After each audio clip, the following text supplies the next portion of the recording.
नमस्ते। आइए सुनते हैं हिंदी की प्रसिद्ध कथाकार सुभद्रा कुमारी चौहान की लिखी कहानी आहुति।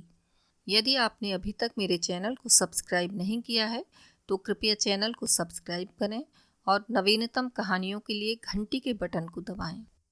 जनाने अस्पताल के पर्दा वार्ड में 2 स्त्रियों को एक ही दिन बच्चे हुए। कमरा नंबर 5 में बाबू राधेश्याम जी की स्त्री मनोरमा को दूसरी बार पुत्र हुआ था। उन्हें प्रसूति ज्वर हो गया था। उनकी अवस्था चिंताजनक थी। वे मृत्यु की घड़ियां गिन रही थीं। कमरा नंबर 6 में कुंतला की मां की 7वां बच्चा लड़की हुई थी। माँ बेटी दोनों स्वस्थ और प्रसन्न थीं। घर में कोई बड़ा आदमी न होने के कारण माँ की देखभाल कुंतला ही करती थी। उसके पिता एक दफ्तर में नौकरी करते थे। उन्हें पत्नी की देखभाल करने की फुर्सत ही कहाँ थी। पंडित राधेश्याम जी एडवोकेट अपनी माँ और कई नौकरों के रहते हुए भी पत्नी को छोड़कर कहीं न जाते थे। 10 दिन के बाद कुंतला की माँ पूर्ण स्वस्थ होकर बच्ची समेत अपने घर चली गईं और उसी दिन राधेश्याम जी की स्त्री का देहांत हो गया। अपने नवजात शिशु को लेकर वे भी घर आए, किंतु पत्नी विहीन घर उन्हें जंगल से भी अधिक सूना मालूम हो रहा था। पत्नी के देहांत के बाद राधेश्याम जी ने दृढ़ निश्चय कर लिया था कि वे दूसरा विवाह नहीं करेंगे। मनोरमा पर उनका अत्यंत प्रेम था। वह अपनी चिन्ह स्वरूप जो एक छोटा सा बच्चा छोड़ गई थी, वही राधेश्याम जी का जीवन आधार था। वे कहते थे कि इसी को देखकर और मनोरमा की मूर्ति की पूजा करते हुए ही अपने जीवन के शेष दिन बिता देंगे। जिस हृदय मंदिर में वे एक बार मनोरमा की पवित्र मूर्ति की स्थापना कर चुके थे, वहां पर किसी दूसरी प्रतिमा को स्थापित नहीं कर सकती थी। घर से उन्हें विरक्ति से हो गई थी। भीतर वे बहुत ही कम आती, अधिकतर बाहर बैठक में ही रहा करते। घर में आते ही वहां की एक एक वस्तु उन्हें मनोरमा की स्मृति दिलाती। उनका हृदय विचलित हो जाता। जिस कमरे में मनोरमा रहा करती थी उसमें सदा ताला पड़ा रहता। उस कमरे में वे उस दिन से कभी न गए थे जिस दिन से मनोरमा वहां से निकली थी। जीवन से उन्हें वैराग्य सा हो गया था। आने जाने वालों को वे संसार की असारता और शरीर की नश्वरता पर लेक्चर दिया करते। कचहरी जाते वहां भी जी न लगता। जिन लोगों से 50 रुपया फीस लेनी होती उनका काम 25 में ही कर देते। गरीबों के मुकदमे में बिना फीस के ही खड़े हो जाते। सोचते रुपए के पीछे हाय हाय करके करना ही क्या है, किसी तरह जीवन को ढकेल ले जाना है। तात्पर्य यह है कि जीवन में उन्हें कोई रुचि न रह गई थी। दूसरे विवाह की बात आते ही उनकी गंभीर मुद्रा को देखकर किसी को अधिक कहने सुनने का साहस न होता। अतएव सभी यह समझ चुके थे कि राधेश्याम जी अब दूसरा विवाह नहीं करेंगे। उनकी माता ने भी अनेक बार दूसरे विवाह के लिए कहा, किंतु वे टस से मस न हुए। अंत में वे अपनी इस इच्छा को साथ लिए इस लोक से विदा हो गईं। इसके कुछ ही दिन बाद राधेश्याम जब एक दिन अपनी बैठक में कुछ मित्रों के साथ बैठे थे और बाहर उनका लड़का हरिहर नौकर के साथ खेल रहा था, सामने से एक तांगा निकला। न जाने कैसे तांगे का एक पहिया निकल गया और तांगा कुछ दूर तक घिसटता हुआ चला गया। एक 7-8 साल का बालक तांगे पर से गिर पड़ा और एक बालिका जो कदाचित उसकी बड़ी बहन थी, गिरते गिरते बचकर दूसरी तरफ खड़ी हो गई। बालक को अधिक चोट आई थी। बालिका ने मृग शावक की तरह घबराए हुए अपने 2 सुंदर नेत्र चंचल गति से सहायता के लिए चारों ओर फेरे, फिर अपने भाई को उठाने लगी। राधेश्याम जी ने देखा और दौड़ पड़े। बालक को उठाकर झाड़ने पहुंचने लगे। राधेश्याम के एक मित्र जगमोहन, जो राधेश्याम के साथ ही दौड़कर बाहर आए थे, बालिका को संबोधन कर बोले, कहाँ जा रही थी कुंतला? मौसी के घर जनेऊ है, वहीं पर अम्मा के पास जा रही थी, कुंतला ने शर्माते हुए कहा। कुंतला को देखते ही राधेश्याम जी की सोई हुई स्मृति जाग उठी। दूसरा तांगा बुलवाकर कुंतला को उसमें बैठाकर उसे रवाना करके राधेश्याम जगमोहन के साथ अपनी बैठक में आ गए। एक दिन बात ही बात में राधेश्याम ने जगमोहन से पूछा, भाई यह किसकी लड़की थी जो उस दिन तांगे से गिर पड़ी थी? जगमोहन ने बतलाया, वह पंडित नंद किशोर तिवारी की कन्या है। पढ़ी लिखी, गृह कार्य में कुशल और सुंदर होने पर भी धनाभाव के कारण अभी तक कुमारी है। बेचारे तिवारी जी 50 रुपये माहवार पर एक ऑफिस में नौकर हैं। बड़ा परिवार है, 50 रुपए में तो खाने पहनने को भी मुश्किल से पूरा पड़ता होगा, फिर लड़की के विवाह के लिए 2-3 हजार रुपए कहाँ से लावें। कान्य कुब्जों में तो बिना हरौनी के कोई बात ही नहीं करता। कष्ट में है बेचारे। लड़की सयानी है, पढ़ा लिखा कर किसी मूर्ख के गले भी तो नहीं बांधते बनता। एक बार तिवारी जी पर उपकार करने की सद्भावना से राधे श्याम जी का हृदय आतुर हो उठा, किंतु तुरंत ही मनोरमा की स्मृति ने उन्हें सचेत कर दिया। तिवारी जी पर उपकार करना मनोरमा को हृदय से भुला देना था। राधे श्याम को जैसे कोई भूली बात याद आ गई हो। वे अपने आप ही सिर हिलाते हुए बोल उठे, नहीं, यह कभी नहीं हो सकता। राधे श्याम के हृदय की हलचल को जगमोहन ने ताड़ लिया। वार करने का उन्होंने यही उपयुक्त अवसर समझा। संभव है निशाना ठीक पड़े। तुम क्या कहते हो राधे श्याम? है ना लड़की बड़ी सुंदर, पर बिचारी को कोई योग्य वर नहीं मिलता। अगर तुम इससे विवाह कर लो तो कैसा रहे? राधे श्याम उदासीनता से बोले, भाई लड़की सुंदर तो जरूर है, पर मैंने तो विवाह न करने की प्रतिज्ञा कर ली है। जगमोहन उत्साह भरे शब्दों में बोले, अरे छोड़ो भी, ऐसी प्रतिज्ञा तो पत्नी के देहांत के बाद सभी कर लेते हैं। उसके माने यह थोड़े हैं कि फिर कोई विवाह करता ही नहीं।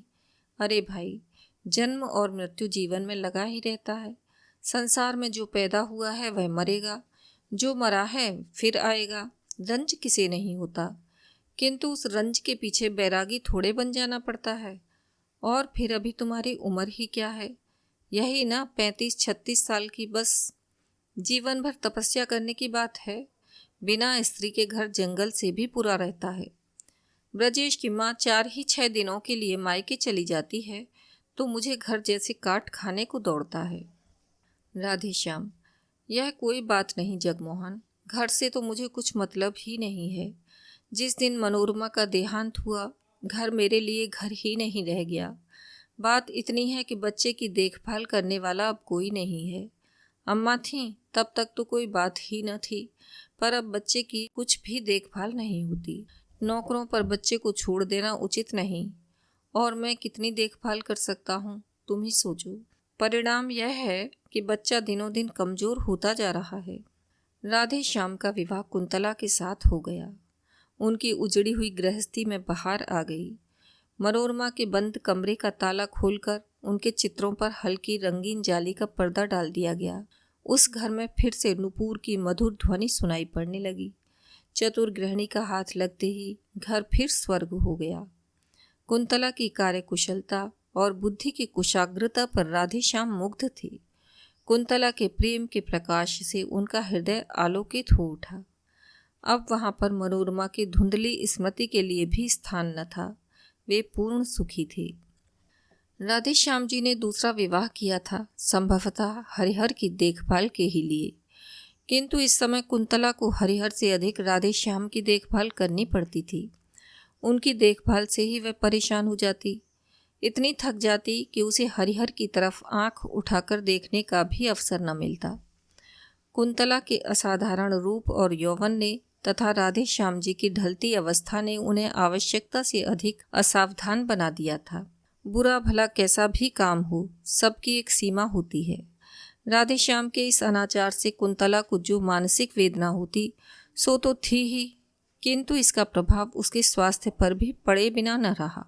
कुंदन की तरह उसका चमकता हुआ रंग पीला पड़ गया, आंखें निस्तेज हो गईं, 6 महीने की बीमार मालूम होती। वैसे ही वह स्वभाव से सुकुमार थी, अब चलने में उसके पैर कांपते, सदा हाथ पैर में दर्द बना रहता, जी सदा ही अलसाया रहता। खाट पर लेट जाती तो उठने की हिम्मत न पड़ती।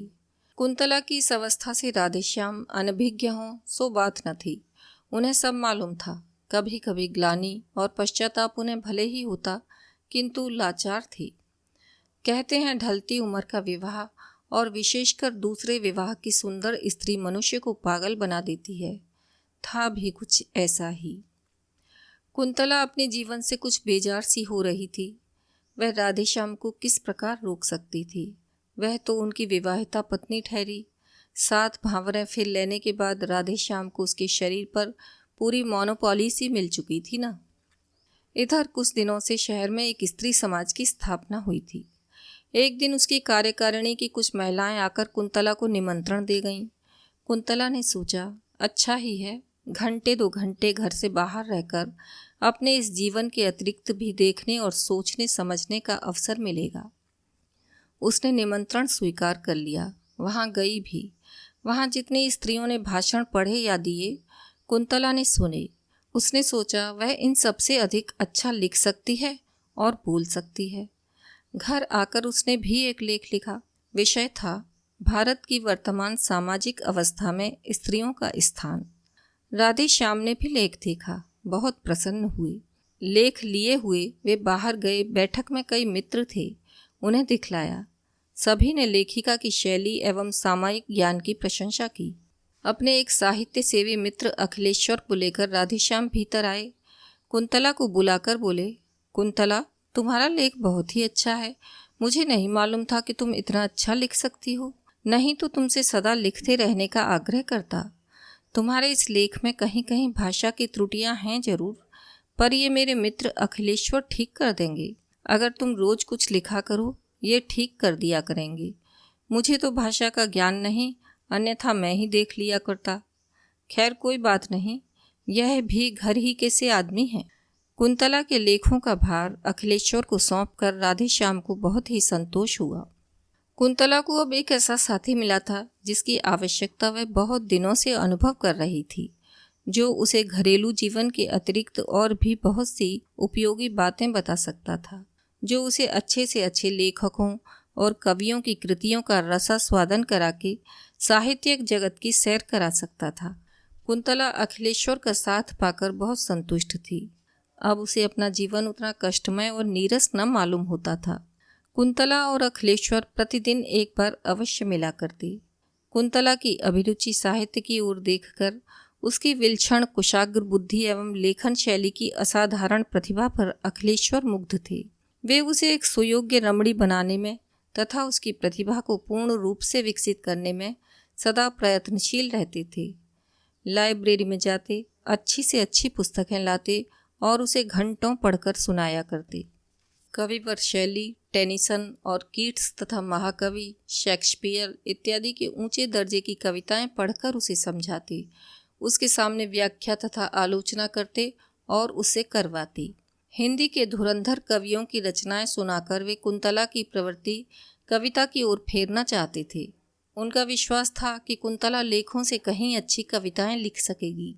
किंतु अब राधेश्याम को कुंतला के पास अखिलेश्वर का बैठना अखरने लगा था।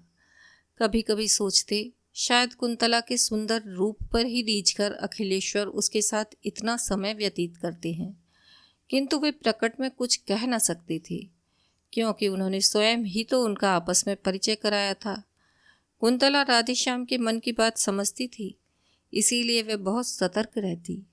किंतु फिर भी यदि कभी भूल से उसके मुंह से अखिलेश्वर का नाम निकल जाता तो राधेश्याम के हृदय में ईर्ष्या की अग्नि भभक उठती।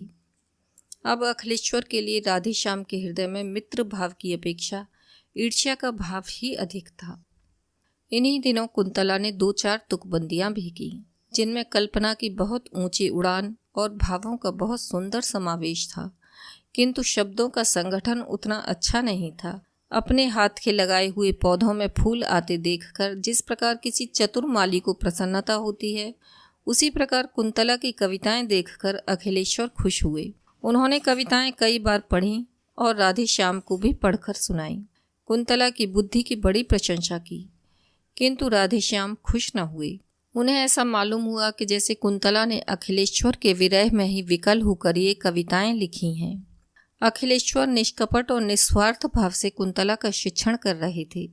उन्हें कुंतला से कोई विशेष प्रयोजन न था।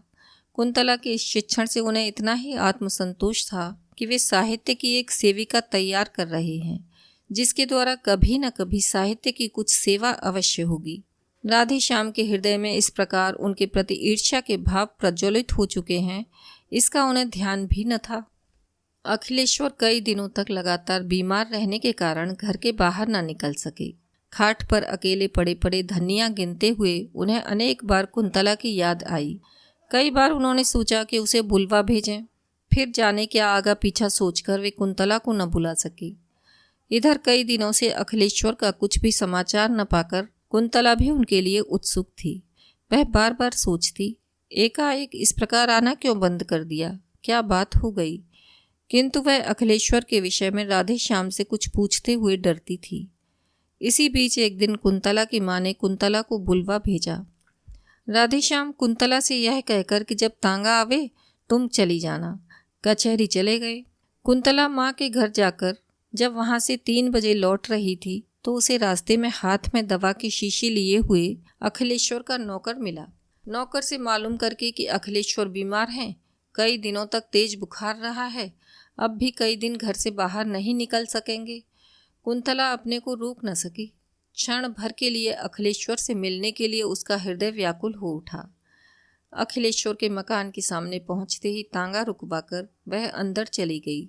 साथ में उसकी छोटी बहन भी थी। अचानक कुंतला को अपने कमरे में देखकर अखिलेश्वर को विस्मय और आनंद दोनों ही हुए।